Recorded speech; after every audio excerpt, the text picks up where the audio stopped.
नमस्कार दोस्तों, स्वागत है आपका 50 डे निफ्टी 50 के 50 स्टॉक के एपिसोड नंबर 5 में। आज की इस वीडियो में हम चर्चा करने वाले हैं आईसीआईसीआई बैंक, जो कि भारत का दूसरा सबसे बड़ा प्राइवेट बैंक है। तो आइए हम इसके फंडामेंटल और टेक्निकल एस्पेक्ट देखते हैं कि वो क्या कहते हैं। इसके लिए हम सबसे पहले आएंगे स्क्रीनर पे आने के बाद हम अपना स्टॉक सर्च कर लेंगे, आईसीआईसीआई बैंक। जब आप स्टॉक सर्च कर लेंगे तो आपको कुछ ऐसा इंटरफेस हो रहा होगा। अगर आपको इतने सारे रेशियो शो नहीं हो रहे तो आप यहाँ पे एडिट रेशियो में जाके वन बाय वन इन सबको ऐड कर सकते हैं। तो आइए अब इस कंपनी के कुछ की फीचर्स देखते हैं कि वो क्या कहते हैं। इसके लिए हम आएंगे रीड मोड्स के सेक्शन में। जब आप रीड मोड के सेक्शन में आएंगे तब आप इसमें देखेंगे इनका कैपिटल एडिक्वेसी रेशियो 16.3 के आसपास है, जो कि इंडिकेट करता है कि इनका जो हाई रिस्क पे जो उसका लोन है वो कैपिटल एडिक्वेसी रेशियो में है, जो जनरली 12 से 15 के आसपास रहता है बैंकिंग सेक्टर के लिए। अगर आप कोई 15-16 देखने को मिले तो ये ठीक ठाक कह सकते हैं आप इसको। नेट इंटरेस्ट मार्जिन इनका 4.57 है, जबकि इंडस्ट्री एवरेज अभी 3 से 4% के आसपास चल रहा है। अगर आपको उससे ज्यादा देखने को मिल रहा है तो एक हमारे लिए बहुत बड़ा पॉजिटिव पॉइंट है। ग्रॉस एनपीए इनका 2.3% का, नेट एनपीए इनका 0.4% का है। इनके वो एसेट जो इनको अभी रेवेन्यू जनरेट करके नहीं आ रहे वो इनके एनपीए में आते हैं। अगर आपको एनपीए जितना ज्यादा कम देखने को मिलता है आपके लिए उतना ज्यादा प्रॉफिटेबल होता है। तो इसमें हमारे को 0.4 देखने को मिले तो हमारे लिए ये भी एक पॉजिटिव पॉइंट है। कासा रेशियो में 39.4 का है। कासा रेशियो वो हो गया current account versus saving account का रेशियो। अगर आपको करंट अकाउंट की संख्या सेविंग अकाउंट की संख्या उससे ज्यादा जितनी ज्यादा देखने को मिलती है वो बैंक के लिए उतनी ज्यादा प्रॉफिटेबल होती है। क्योंकि जितने भी सेविंग अकाउंट होते हैं ना उसमें कस्टमर्स को बैंक को इंटरेस्ट प्रोवाइड कराना पड़ता है, जबकि उन्हें करंट अकाउंट में आप उन्हें ऐसी सर्विसेज प्रोवाइड नहीं करवाती, तो इनका वो प्रॉफिटेबिलिटी में भी आपको ग्रोथ में हेल्प करती है। तो ये तो हो गया इनके कुछ की रेशियो। तो इनकी रेशियो के हिसाब से तो कंपनी बहुत बढ़िया परफॉर्म कर रही है। अब आप इनके नेट ब्रांचेस देखें तो वर्तमान में इनके 6,371 ब्रांच है और 17,037 एटीएम है। तो नेट आप इनके देखें तो टोटल बैंकिंग आउटलेट आपको 23,000 के आसपास देखने को मिलेंगी। और इनके 3% से अधिक ब्रांचेस इनके मेट्रो सिटीज में हो गई, जैसे दिल्ली, मुंबई, चेन्नई, कोलकाता, ये सारे मेट्रो सिटीज है, उनमें इनके 30% से ज्यादा ब्रांचेस है। तो आइए एक बार इनका लोन बुक देख लेते हैं। इनका लोन बुक का रेशियो क्या है। जब आप इनके लोन बुक की रेशियो देखेंगे तो इनका 54% का लोन रिटेल सेक्टर में वो आगे जो बंदे पर्सनल लोन लेते हैं वो आते हैं। जैसे होम फाइनेंस हो गया, व्हीकल फाइनेंसिंग के लिए जो लोन होगा, ये सारे रिटेल सेक्टर में आते हैं। और 21% का कॉर्पोरेट लोन है। कॉर्पोरेट लोन में जैसे जो जो बड़ी बड़ी कंपनियां होगी वो आती हैं कॉर्पोरेट सेक्टर में। तो इनका 21% लोन इनका कॉर्पोरेट सेक्टर में डिवाइडेड है। और रूरल एरिया मतलब ग्रामीण क्षेत्रों में इनका 8% का लोन है। और बिजनेस बैंकिंग मतलब इंटरनल बैंकिंग में जो लोन प्रोवाइड कराते हैं उसमें इनका 7.4% का लोन है। और इनका मात्र 3.4% का इंटरनेशनल लोन है, जो इन्होंने इंटरनेशनल मार्केट में लोन दे रखा है। तो अगर आप इनका नेट रेवेन्यू सोर्स देखिए तो वो काफी ज्यादा डाइवर्सिफाइड है, जो कंपनी को स्टेबिलिटी प्रोवाइड करवाता है। तो ये तो हो गया इनका कुछ की फैक्टर्स। आइए हम इनके फंडामेंटल एस्पेक्ट देखते हैं कि वो क्या कहते हैं। इसके लिए हम वापस आ जाते हैं स्क्रीन पे। मार्केट कैप 8 लाख करोड़ का, मतलब एक लार्ज कैप कंपनी है। स्टॉक पी 19 का है, पी और इंडस्ट्री पी 11 का। तो पी रेशियो के हिसाब से स्टॉक भी थोड़ा सा ओवर वैल्यूड है। डेप्ट टू इक्विटी में 6.45 का है, लेकिन डेप्ट को हम नेगलेक्ट करेंगे और जितने भी बैंकिंग सेक्टर होते हैं उसमें आपको डेप्ट टू इक्विटी जनरली हाई देखने को मिलता है। ग्राम नंबर इसका 728 का, करंट ट्रेडिंग प्राइस इसका 1229 का। तो ग्राम नंबर के हिसाब से अभी आपको ठीक ठाक वैल्यू में मिला, ज्यादा आगे नहीं भगा। डिविडेंड यील्ड इसका 0.81% का, जो कि इंडिकेट कर रहा है कंपनी प्रॉफिटेबल है, लगातार प्रॉफिट बना रहे हैं और भविष्य में भी आपको अच्छे खास रिटर्न दिखाने की क्षमता रखती है। फेस वैल्यू इसकी 2 की है, जो कि इंडिकेट कर रहा है इसमें अभी एक बार और स्टॉक स्प्लिट आपको देखने को मिल सकता है। नेट कैश फ्लो भी इसमें पॉजिटिव है 26,000 करोड़, जो कि हमारे लिए एक और पॉजिटिव पॉइंट है। लास्ट ईयर का ईपीएस में अर्निंग पर शेयर 64 रुपीज का है। और रिटर्न ऑन इक्विटीज में 18% का, रिटर्न ऑन कैपिटल एम्प्लॉयड 7.5% का, जो कि हमारे लिए पॉजिटिव पॉइंट है इंडस्ट्री एवरेज के हिसाब से। और लास्ट 5 ईयर का रिटर्न ऑन इक्विटी देखेंगे तो आप इसको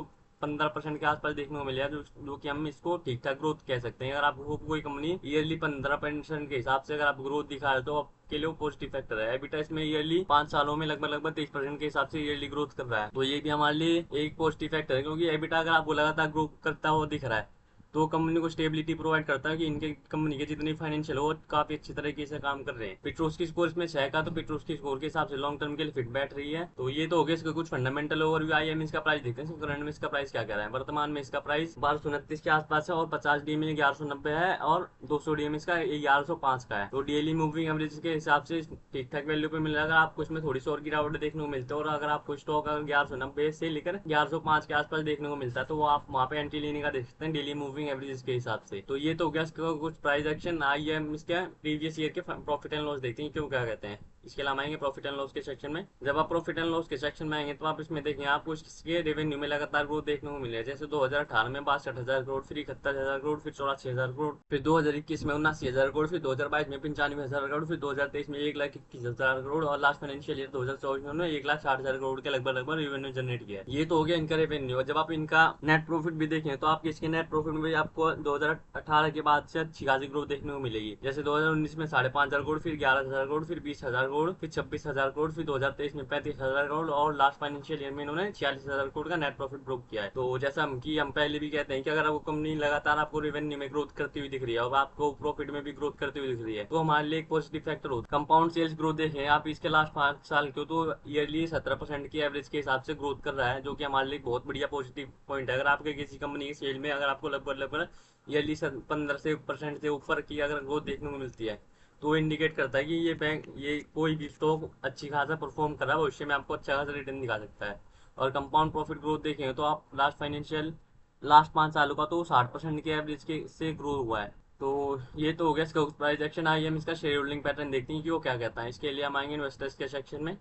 जब आप इन्वेस्टर्स के सेक्शन में आएंगे तब आप इसमें देखेंगे 45% के एफ आई है, 44% के डी आई है और 0.2% की गवर्नमेंट शेयर होल्डिंग है और मात्र 9.79% की पब्लिक शेयर होल्डिंग है और प्रमोटर इसमें ना के बराबर है। तो बैंकिंग सेक्टर की जितनी भी कंपनीज होती है उसमें प्रमोटर की होल्डिंग जीरो दिखना है नॉर्मल बात। तो जब आप इसमें नेट इंस्टीट्यूशन से होल्डिंग देखेंगे तो आप इसमें 90% की नेट इंस्टीट्यूशन शेयर होल्डिंग देखेंगे और मात्र 2.8% की गवर्नमेंट शेयर होल्डिंग है और मात्र रिमेनिंग अगर आपको किसी भी स्टॉक में इतनी भारी मात्रा में अगर आपको इंस्टीट्यूशन इन्वेस्ट करते दिख रहे हैं तो हमारे लिए बहुत बड़ा पॉजिटिव साइन होता है। आप उस स्टॉक में बिना किसी सोच विचार के निवेश करने का देख सकते हैं। हालांकि ये कोई एकमात्र डिसाइडिंग फैक्टर नहीं है, और भी कई सारे फैक्टर होते हैं जो किसी भी स्टॉक के प्राइस एक्शन पे प्रभाव डालते हैं। तो ये तो हो गया इसका कुछ फंडामेंटल ओवरव्यू। आइए हम इसका चार्ट देखते हैं, इसका चार्ट वर्तमान में क्या कह रहा है। इसके लिए हम आएंगे चार्ट पे, एक बार हम निफ्टी 50 का चार्ट देख लें। इसका निफ्टी 50 का चार्ट क्या कर रहा है। अगर आप निफ्टी 50 का वीकली चार्ट खोलेंगे तो आप इसमें देखें कि इसने previous all time high break किया और वर्तमान में एक नए ऑल टाइम हाई पे ट्रेड कर रहा है। अगर आपको आने वाले कुछ समय में ये स्टॉक अगर 25,000 के ऊपर आपको लगातार ट्रेड करते हुए दिखता है तो स्टॉक मार्केट में बुल रैली अभी भी कंटिन्यू रहेगी। तो ये तो हो गया निफ्टी का। आइए हम एक बार वापस ICICI बैंक के चार्ट पे आ जाते हैं। तो ये चार्ट का कुछ ऐसा इंटरफेस है जिसमें हमने कुछ सपोर्ट रेजिस्टेंस बना रखे हैं, जिसमें इसका वर्तमान ट्रेडिंग प्राइस 1229 का और लेटेस्ट ऑल टाइम हाई जो कि इसका फर्स्ट रेजिस्टेंस है 1251 के आसपास है और फर्स्ट सपोर्ट आता है इसका 1163 के आसपास, सेकंड सपोर्ट आता है इसका 1060 के आसपास और थर्ड और लास्ट सपोर्ट आता है इसका 960 के आसपास। ये तो गया इसका कुछ बेस सपोर्ट रेजिस्टेंस। लेकिन जब आप इसमें देखेंगे तो ये बुलिश ट्रेंड लाइन को फॉलो कर रहा है शॉर्ट टर्म में लगभग 2023 से। और लॉन्ग टर्म में भी देखें तो आपको लॉन्ग टर्म में भी एक लंबी ट्रेंड लाइन को फॉलो करता हुआ दिख रहा है। लगभग 2020 से लेकर ये ट्रेंड लाइन को अब तक फॉलो करता हुआ आ रहा है। आपको भविष्य में भी ये स्टॉक ट्रेंड लाइन के ऊपर ट्रेड करता हुआ दिखता है। तो ये बुलिश रैली कंटिन्यू रहेगी। तो ये तो हो गया इसका कुछ सपोर्ट रेजिस्टेंस। आइए हम इसका आरएसआई देखते हैं। जब आप इसका आरएसआई देखेंगे वीकली चार्ट पे इसका आरएसआई 65 के आसपास है, जो कि इंडिकेट कर रहा है कि स्टॉक अभी ओवरबोट जोन में है। आने वाले समय में आपको इसमें करेक्शन देखने को मिल सकती है और थोड़ा बहुत प्राइस में भी गिरावट देखने को मिलेगी। और ये तो हो गया इसका आरएसआई। जब आप इसका ऑसम ऑसिलेटर भी देखें तो आपको इसका ऑसम ऑसिलेटर भी इंडिकेट कर रहा है कि स्टॉक अभी ओवरबोट जोन में, आपको आने वाले समय में थोड़ी बहुत करेक्शन देखने को मिल सकती है और थोड़ी बहुत प्राइस में भी गिरावट देखने को मिलेगी। तो ये तो हो गया इसका कुछ टेक्निकल ओवरव्यू। आइए हम इसका वो देखते हैं मार्केट सेंटीमेंट। इसका मार्केट सेंटीमेंट क्या कह रहे हैं। इसके लिए हम आ जाएंगे NSE की वेबसाइट पे। NSE की वेबसाइट पे आने के बाद हम यहाँ पे आएंगे रिसोर्स के सेक्शन में, security wise price volume action पे। यहाँ पे आने के बाद हम अपना स्टॉक सर्च कर लेंगे एक बारी। ICICI तो स्टॉक सर्च करने के बाद हम इसका एक बार एक मंथ का डाटा खोल लेंगे। इसका एक मंथ का डाटा क्या कह रहा है। जब आप इसका एक मंथ का डाटा खोलेंगे तब आप इसमें देखें इसमें जितनी भी टोटल ट्रेड हो रही है इसमें आपको डिलीवरी परसेंटेज लगभग 60-70 के ऊपर ट्रेड करती हुई दिखेगी। जैसे लास्ट कुछ ट्रेडिंग सेशन में 61%, 55%, 50%, 56%, 70%, फिर 63%, फिर 63%, फिर 47%, फिर 47%, फिर 47%, 49%, 50, 52%, 45%, 52%, 69%, 53%, 40%, फिर 45%। तो नेट आप देखिए तो लगभग आपको 50-60 के ऊपर आपको उसमें डिलीवरी परसेंटेज देखने को मिलेगी रेगुलर ट्रेडिंग सेशन में। अगर आपको किसी भी स्टॉक में अगर आपको डिलीवरी परसेंटेज आपको 50-60 से ऊपर देखने को मिलता है तो वो इंडिकेट करता है कि इसमें जितने भी लॉन्ग टर्म इन्वेस्टर है है वो लॉन्ग टर्म की दृष्टि से इसमें बुलिश, आने वाले समय में इसमें प्राइस एप्रिसिएशन देखने को मिल सकती है अच्छी खासी। तो ये तो हो गया इसका कुछ मार्केट सेंटीमेंट। आइए हम इसमें देखते हैं, अगर हमारे को इसमें कोई पर्सनली निवेश करना हो तो कैसे क्या करने का देखेंगे। इसके लिए हम वापस आते हैं एक बार चार्ट पे। तो अगर मेरे को इसमें पर्सनली कोई निवेश करना हो तो मैं इसमें 3 पार्ट में करने का देखूंगा, और अगर मेरे को इसमें पर्सनली कोई निवेश करना हो तो इसमें 3 पार्ट में करने का देखूंगा, 30 40 और 30 की रेशियो में, जिसमें मेरी फर्स्ट एंट्री आएगी 30% कैपिटल के साथ लगभग लगभग 1160 के भाव के आसपास, जो कि इसके लेटेस्ट ऑल टाइम आई से मात्र 7% की गिरावट पे है। और सेकंड एंट्री आएगी मेरी 40% कैपिटल के साथ लगभग लगभग 1060 के आसपास, जो कि इसके ऑल टाइम आई से 15% की गिरावट पे है। और थर्ड और लास्ट एंट्री आएगी मेरी 30% कैपिटल के साथ लगभग लगभग इसके 960 के भाव के आसपास, जो कि इस लेटेस्ट ऑल टाइम आई से 30% की गिरावट पे। और जैसा कि हमने पहली बात की है, अगर आपको किसी भी फंडामेंटली स्ट्रॉन्ग स्टॉक में अगर आपको 20-25% की गिरावट देखने को मिलती है उसकी रिसेंट हाई से, तो वो गिरावट लॉन्ग टर्म की दृष्टि से हमारे लिए बाइंग अपॉर्चुनिटी होती है। आप वहाँ पे एक फ्रेश एंट्री लेने का देख सकते हैं। और अभी जो हमने कैपिटल के बारे में बात करी है, वो केवल हमने उस कैपिटल के बारे में बात करी जो हमने इस स्टॉक को अलॉट किया है कि हम अपने पोर्टफोलियो में से कितना परसेंटेज इस स्टॉक को दे सकते हैं इन्वेस्ट करने के लिए। और केवल हमारी रिसर्च, आपको किसी प्रकार की फाइनेंशियल एडवाइस नहीं है। यदि आपको किसी प्रकार का कोई निवेश करना हो तो उससे पहले आप अपनी रिसर्च जरूर से जरूर करें।